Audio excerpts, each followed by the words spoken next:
As you've probably noticed, I'm visually impaired. But let's not beat about the bush here.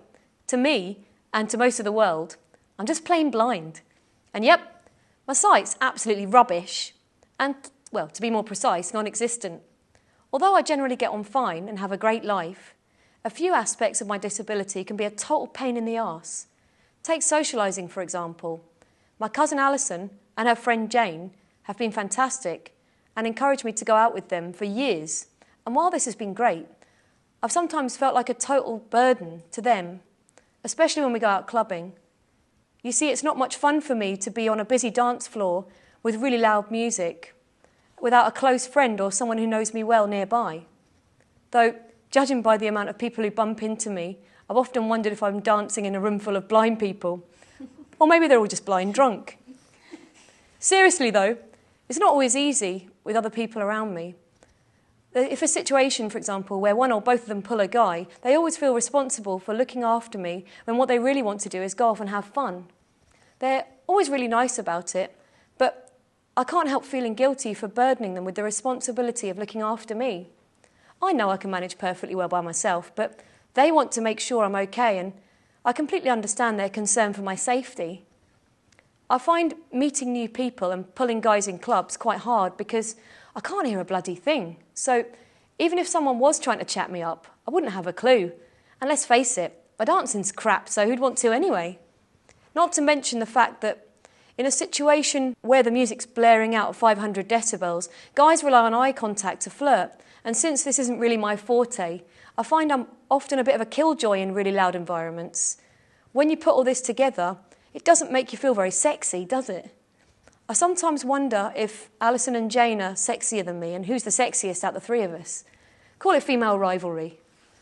I've known Susan since we were very young, and I don't look at her and think of her blindness. It's just Susan. She's always been that way.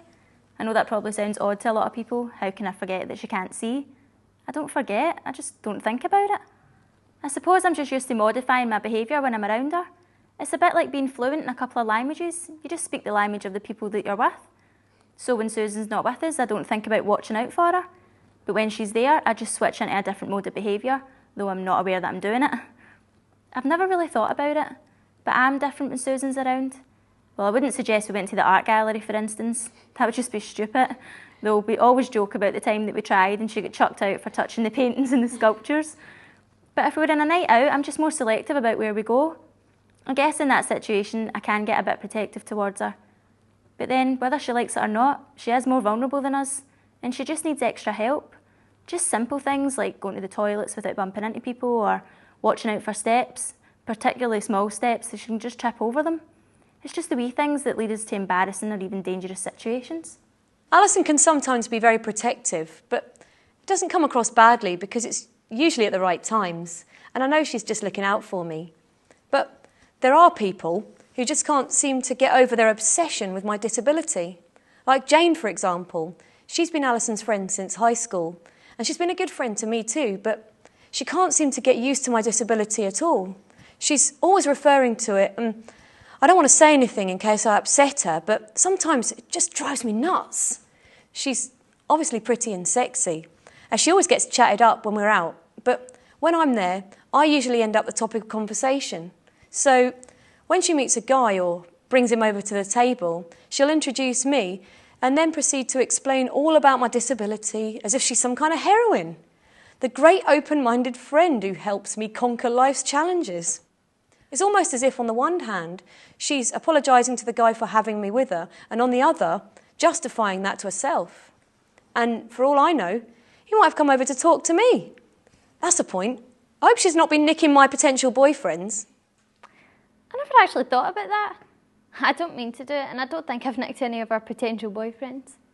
It's just that if we're out clubbing and meet some guys, I find myself going out of my way to try and include Susan in the conversation.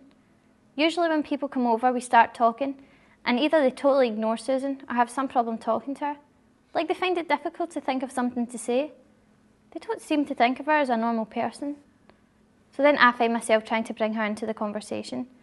I talk about things we've been doing, and I suppose I do end up kind of taking over and don't let her talk for herself. Shit, no wonder she gets annoyed at me.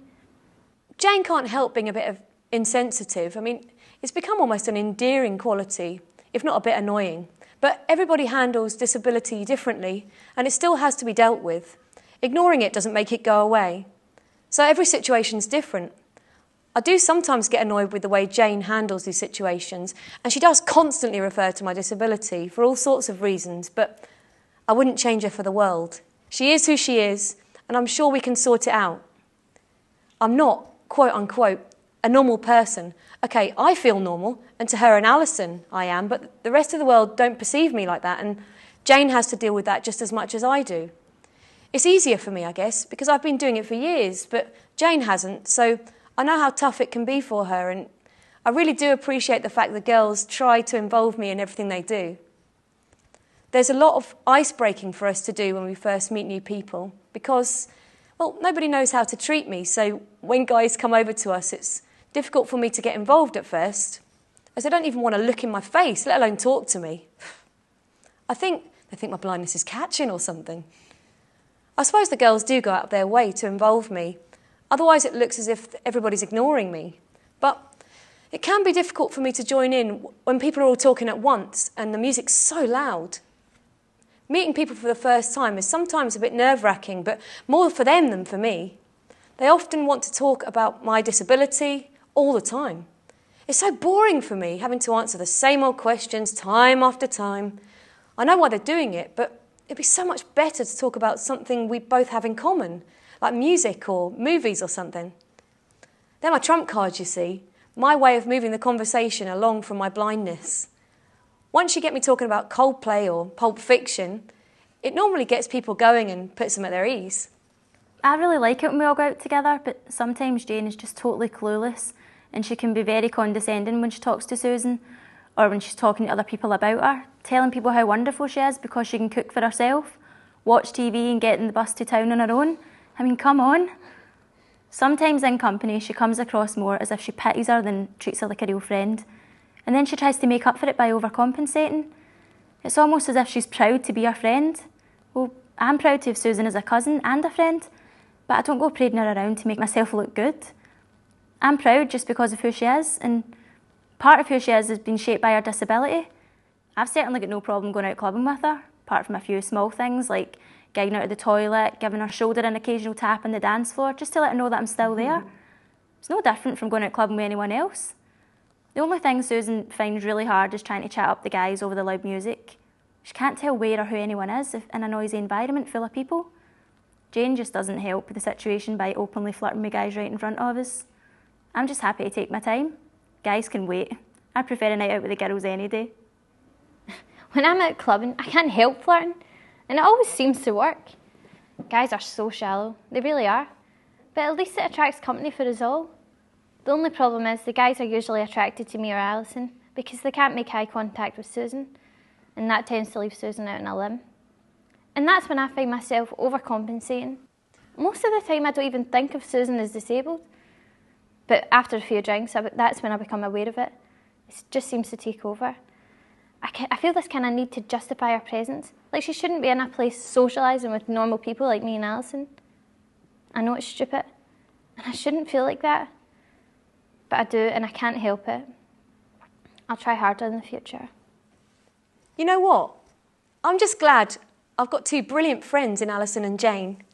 In the greater scheme of things, these issues are relatively minor. If they were that important, we'd do what we've always done in the past and get them out into the open and clear the air. I suppose that's just what we've done now. So maybe, with a little bit more awareness on everyone's part, we'll all stand a better chance of having fun clubbing in the future. Who knows? I might even get a shag.